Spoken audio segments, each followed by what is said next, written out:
เอาบล็อกเท่าไรนะ40บล็อก40ก้อนปูนเลยก็ซื้ออยู่ได้ปูนตัวนี้เลยโอ้โดยนั่นแหละปูนในกันในนั่นบ่โดยปูนให้จะเทนี่นะโดยสีชาไทยเลยสีชาไทยเนี่ยก็ที่เนื้อปกที่เนื้อขวดหนึ่ง ช่องรถตัวนี้เอาซองรถบ่ตัวนี้ซื้อเติมอีกปองนึงเลยต้องเงินพอจะไม่ได้บันเทิง นี่นะซื้อเติมอีกแดงกันนึงทางง่ายเป็นกระบอกไม้ทางมาเปิดแต่ขึ้นลองแจ้งไปเลยพี่นายเนาะกลับลงมากะที่มาฮอดนอกคนดีกาผ่าฝนมาพี่หน่อยเนาะจักตีนรถทัวร์กลางคืนอีกพี่น้อยเนาะเปิดภาพมากกับพากันนวดขี้ต้มอยู่นี่เนาะเอาเคยได้ยินว่าทางช่างต้องการอุปกรณ์พี่น้อยเนาะทางผมเรืองบบ้านน้องเรียนอยู่2 ล้านว่าพอได้ยังไงเนาะเดี๋ยวไปสอบถามทางไอ้ช่างเพิ่มเติมอีกก่อนพี่น้อยเนาะ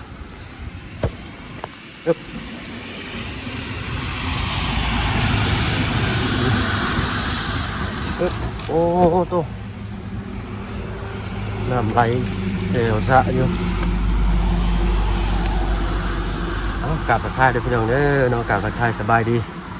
อย่างใจดีแล้วก็ FC เบิร์ดทุกท่านอีกเช่นเคยพี่น้อยเนาะพอกับมิสเตอร์วองอีกคือเก่าเนาะพาตัวเนาะ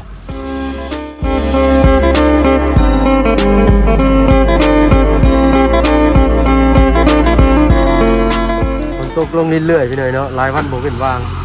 คนทางเที่ยวดอกผีเพื่อนหลายแท้แต่ขี้ต้มเฮ็ดสิย้อนลงบ่ายโอ้ค่อยๆย่านเด้อค่อยทางน่ะงัดแล้วบาดนี่เด้อเบิ่งทางเพิ่นก่อนพี่น้อยเนาะอันสิอยากได้หยังอุปกรณ์เพิ่มบ่หรือแนวใดอึ๊บโอ้ยโอ้ปึ๊บเป็นได้เป็นกาช่างกันแล้วใส่น้องเลี้ยงโอ้ยมาบึงช่างเนาะสวัสดีน้องเลี้ยงมาฮอดไซเลยใกล้สิแล้วเลยบ้านนี้เนาะโอ้โธ่เอาเป็นได้ทางหน้าช่างเพิ่นเนาะโธ่ช่างแหละอันว่าอุปกรณ์ต้องการยังก่อนบ่ปูนบล็อกปูนนี่นะปูนจะเทเตาเลยถ้าอาจารย์เป็นคือว่าปูนอีก2 กระสอบบ่บล็อกดิบ่ซื้อชามจากปูนดิพกอะไรบล็อกดิเอาบ่บอกว่าเลยเอาแล้วบ่เอาบล็อกเท่าไรนะ40บล็อก40ก้อนปูนเลยก็ซื้ออยู่ได้ปูนตัวนี้เลยโอ้โดยนั่นแหละปูนในกันในนั่นบ่โดยปูนให้จะเทนี่นะโดยปูนก็ได้อีกเท่าไรเอาแดงบ่ปูนแดงแล้วปูนแดง2เนาะปูนแดง2เลยก็เขียวฮะเขียว1แดง1ปูนแดงหมดเลยบ่มีแต่เขียว1แดง2เขียว1แดง2โดยแล้วก็บล็อก40เนาะโอ้โดยเดี๋ยวสิเอามาให้เด้อนี่แต่ว่าสิเอาไว้รุมหมดแล้วให้ทางอันคนชอบไปเอาเด้อเอาตะปูซีเลยเด้อประมาณครึ่งโลก็ได้ตะปู4 ครึ่งโลโดยตกไม่พอแล้วตะปู4 ครึ่งโลโลนึงแต่มันเลือเลยโดยตะปู4 ครึ่งโลบล็อก40แดง2เขียว1โดยเนาะจะฮอดขันได้เลยอันทางแลเฮาใส่ผ้าข้างนี้เรียบร้อยแล้วหมดจดเนาะในข้างนั่นอีกคือว่าเห็นอันเบาบุญเพิ่นกินนี่พี่น้องนี่ใส่เพิ่นพาไปเอาปูนก่อนเนาะใส่มืออื่นบ่มื้ออื่นแหละโอ้โดยเดี๋ยวทำบ่ได้ซะเนาะเดี๋ยวสิแก่มาให้นี่แหละเบิ่งฟ้าฝนพี่น้อยเนาะตกตลอดเพราะว่ามาเนี่ยมันเปียกได้ก็มาวันที่48เลยมาเริ่มอีกวันที่เป็นเริ่มเห็ดนี่เนาะพักแต่วันที่1วันเลยพักแต่วันที่1คือที่อะไรพี่น้องเนาะฟ้าฝนมันอากาศฟ้าฝนมันนำเลยมันหยุดแต่มือ1อยู่เลยได้มุ่งนี่เลยมันบ่หยุดหรอกถ้าเราบ่ได้มุ่งนี่แห้งเห็ดยังบ่ได้เลยเนาะโอ้ยเอาเนาะตุกหน้าที่ทุกหน้าที่ก็มีอุปสรรคโดยขอบใจสั่งแหล่หลายๆโดยเนาะในโรงเรียน ไปบ่ไปแบกปูนน้ำเบาแบกได้บ่ ไม่ได้ แบกบ่ได้แล้วกันบาทโอ้ยเนาะไปสิแบกให้ดิบาทนี่จื้อซอยน้ำเบาเด้อเขียว1แดง2ตะปู4ครึ่งโลบล็อก40ก้อนมีกระดาษจดอยู่บ่เนาะอ่ะมันก็สิจื้อดอกไปหน่อยเนาะ มันตัวนี้บ่พอเด้อ อะไรอีกครับ ชิ้นเนื้อนี่ ทินเนอร์ นี่นี่ ทินเนอร์นี่เนาะเลยมีแต่ตัวนี้บ่พอนี่ ทั้งอ่านแล้วบ่พอเราทาบ้านเห็นบ่ชี้ตัวนี้มีแต่ยังปองเดียวซื่อ สีเหลี้ยงอันนี้ ว่าเด้อปีแดงเลยชี้ทาลูกติ่งนั่นแหละ เนาะ อีหยังเอ่ย สีนั่นเนาะ สีชาไทย สีชาไทยเลยสีชาไทยนี่ก็ทินเนอร์ปกทินเนอร์ขวดหนึง ช่องรถตัวนี้ เอา2รถบ่ ตัวนี้ชื่อเต็มอีกปองนึง เลยอ๋อต้องเงินพออยู่บ่ได้บัดนี้ ตัวนี้เด้อชื่อเต็มอีก แป้งอันหนึงเลยสิจื้ออยู่บ่ได้ข่อยบัดนี้เนาะ อ่าหรือเปล่าเพิ่งในโทรศัพท์หรือเปล่าแล้วก็จด กลับมาเบิ่งอยู่นี่เนาะโอเค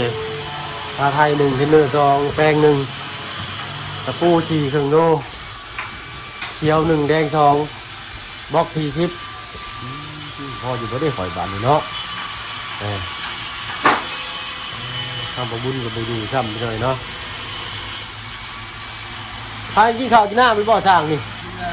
โอ้เนาะบ่ายเลยนี่ก็ได้ให้สิพาไปเอาปูนกับอันนี้บาทนี่ไปหลักเอาห้องนอกก็มีบ่ได้บ่ เนาะเอาเบาหยอกเด้อพี่น้องเด้อเนาะการลักเล็กขโมยน้อยมันบ่ดีผิดศีลธรรมเนาะก็บัดสิยุดก็ยุดเอาดื้อๆคนก็ได้เนาะโอ้ทางนะพี่น้องเนาะใช้ลูกติ่งกันนะท่าแล้วหรือเปล่าลูกติ่งตอนนั้นนะ เราปะไว้นั่นบอก แห้งแล้วเนาะเลย เขาทามา หืม มันเงินเขาทามาเลย เลยสีชาไทยกับปอง1ที่เนื้อ2แป้ง1ตะปู4ครึ่งโลบล็อก10ก้อนแล้วก็กระปูอันปูนเขียว1แดง2เนาะเงินอยู่บ่นี่เนาะอยู่พ่อนี่ได้เด้พี่น้อยเนาะมาขอน้ำนองเลี้ยงได้ตื่มเนาะ ยิ้มเปิดแล้วเราก็ได้เอาได้สำได้ก็เอาสำนั่นพี่น้อยเนาะคาดว่ามันขึ้นได้บ่เดือนนี้แต่อยู่เนาะเอาตามประเพณีเพิ่นหน่อยเนาะแม่นเฮ็ดกิจกรรมยังบ่ได้เลยกินขึ้นในเว็บเนาะไหวจำชื่อพี่หน่อยเนาะแล้วเทื่อแล้วน้องเลี้ยงขึ้นมามื้อนี้ฮะ ลายทุ่ง หลายเทื่อ ตอนเช้าจ้ะเสร็จ เด็ดไม้นี่โอ้ดีเลย แต่ว่า เนาะ มีน้ำเนี่ย มีน้ เด็กบ่กล้ามาแพ้มันเพื่อน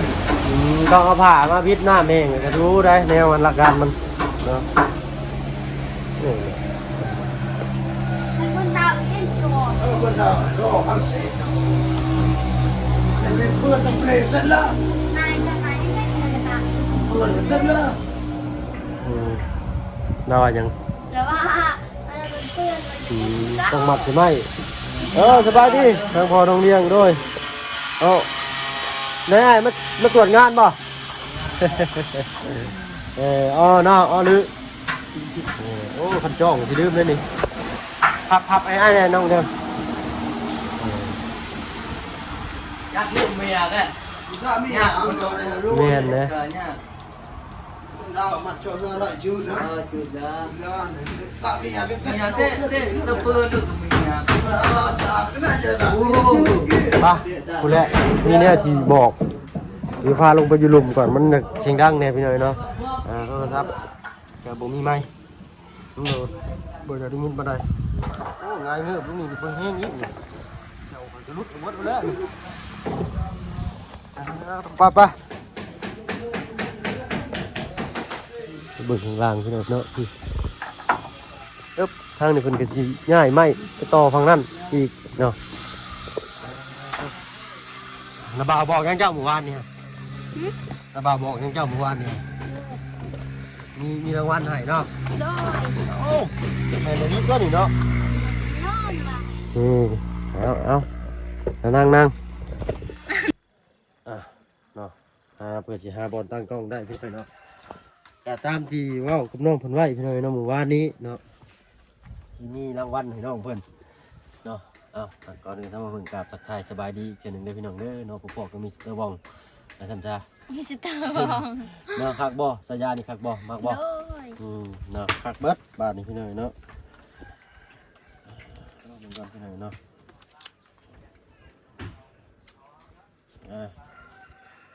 นี่จะไปซื้ออุปกรณ์ให้เจ้าอีกเด้อนี่เนาะเนาะทางง่ายเพิ่นก็มอบหมายทางบ่เพิ่นตั้งแต่ขึ้นลองแจ้งเพิ่นเลยพี่น้อยเนาะกลับลงมาก็สิมาฮอดน้องเพิ่นนี่ก็ผ่าฝนมาพี่น้อยเนาะมันจักตีนรถหัวกลางคืนอีกย่างรถก็หัวฝนก็ตกมือมาโอ้สารว่าลำบากวาสนาบ่เพิ่ง9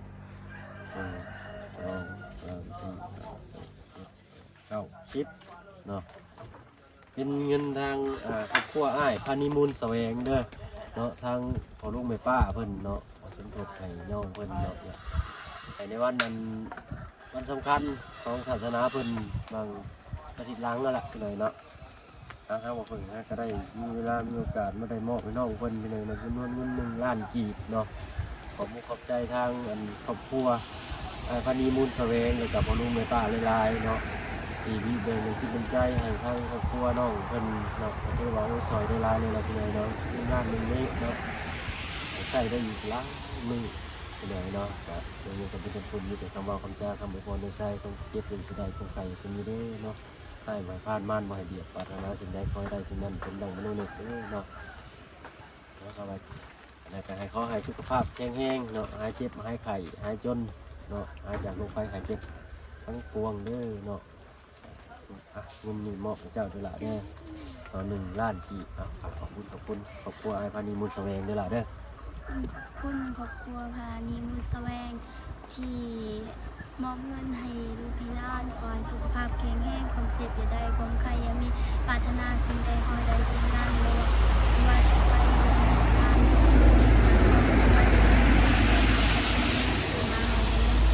ขอให้ครอบครัวมีความสุขขอบคุณทางFCและผู้ใหญ่ใจดีทุกท่านที่เข้ามาคุณจุดอบรมขอให้สุขภาพแข็งแรงความเจ็บอย่าได้ความใครอย่ามีเรื่องปรารถนาสิ่งใดขอให้ได้สิ่งนั้นสาธุขอบคุณทางว่าเพิ่มที่ช่วยเป็นสะพานบุญให้ขอให้นาบ่าวสุขภาพแข็งแรงความเจ็บอย่าได้ความใครอย่ามีปรารถนาสิ่งใดขอให้ได้สิ่งนั้นเพราะว่านาบ่าวสิเฮ็ดธุรกิจอีหยังขอให้มุ่งมั่นเจริญรุ่งเรืองไปไสมาไสขอให้ตลอดปลอดภัยสาธุ โอ้ครับพี่น้อยเนาะ3 คนเพิ่นนี่คือกันได้ว่าน้องใจดีน้องเลี้ยงจริงๆกันเนาะในใจเพิ่นสิต่างกันเนาะเป็นความเข้าใจของไผเพิ่นพี่น้อยเนาะเอามีแต่ทางนาบ่าวสิไปเอาอันบล็อก40ปูนแดง2เขียว1แล้วก็สี1ทินเนอร์2แป้ง1ตะปู4ครึ่งโลนะงบ2 ล้านนี่จักสิพอหรือบ่พี่น้องเนาะต้องตัดหารุ่นเบิ่งกันเนาะฟ้าฝนก็ตกจักมื้อเลยนี่ฝนตกในบ้านเจ้านี่ หลายมือ10 ปลายมือแล้ว โอ้ยตั้งแต่ขึ้นลองแจ้งพี่เลยเนาะฝนตกเข้าพิลึกกะลีเนาะที่พุ่นก็ฝนตกบัดมื้อเลยแต่ว่าตกแล้วมันสิเอ้าอยู่พุ่นน่ะพี่เลยเนาะแต่อยู่พี่ตกแล้วนี่บ่เอ้าเย็นเนาะตอนนี้เปียกล้างจ้อยๆอยู่ค่อยก็ได้เนาะเชื่อกันยังอัพอยู่เลยบ่แห้งเลยนี่เนาะช่างมันถือกับเขามากินเองบ่เนาะทางบ้านน้องใจดีเพิ่นก็เข้าพื้นเข้าไฟเลยได้พี่น้อยเนาะเข้าสู่ข้าวไปต่อเป็นมื้อเช้านี่ก็ลุงหนวด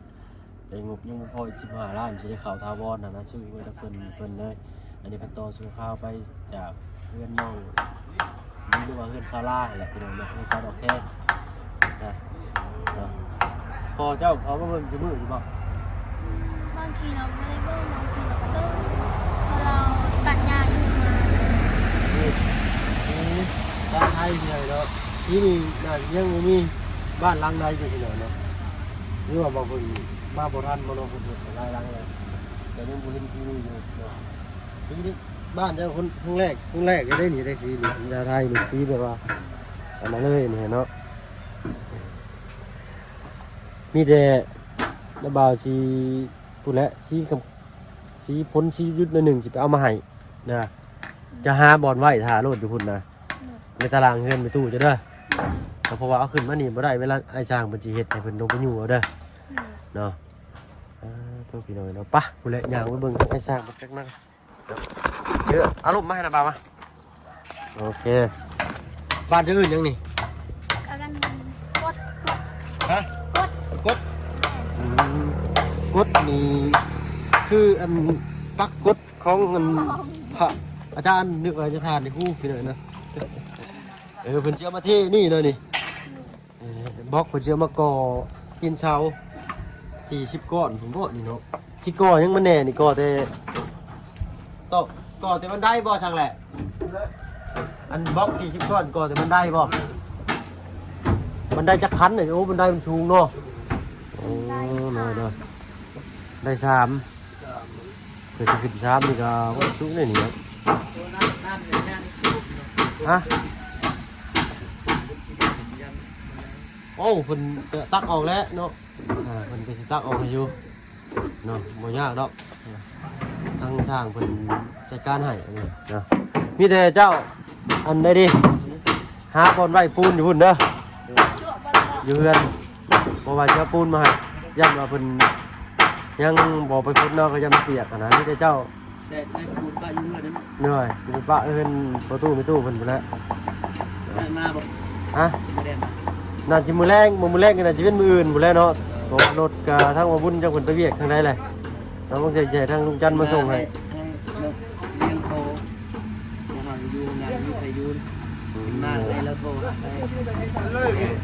ฮะ ว่าเห็นมาพูดให้นั่งเลี้ยงโตว่าไปแบก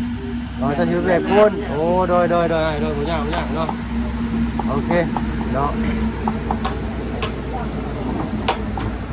ประมาณนี้พี่น้อยเนาะนี่แหละทางล้างบ้านนี่ก็น้ำบ่ไหลเข้ามาที่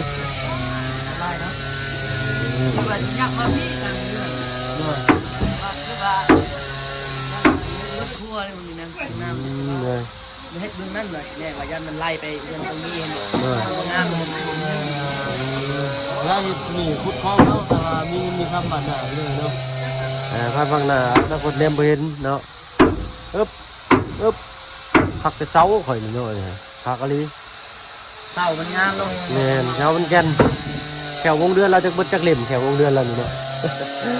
เอามีแต่สำนั่นแหล้วเนาะมีแต่จัดแจ้งบอลไว้เด้อเด้อเดี๋ยวไปแลกว่างๆกับมันย่อขึ้นมาเพิ่นก็ได้มีบล็อก40ก้อนปูนแดง2เขียว1เนาะ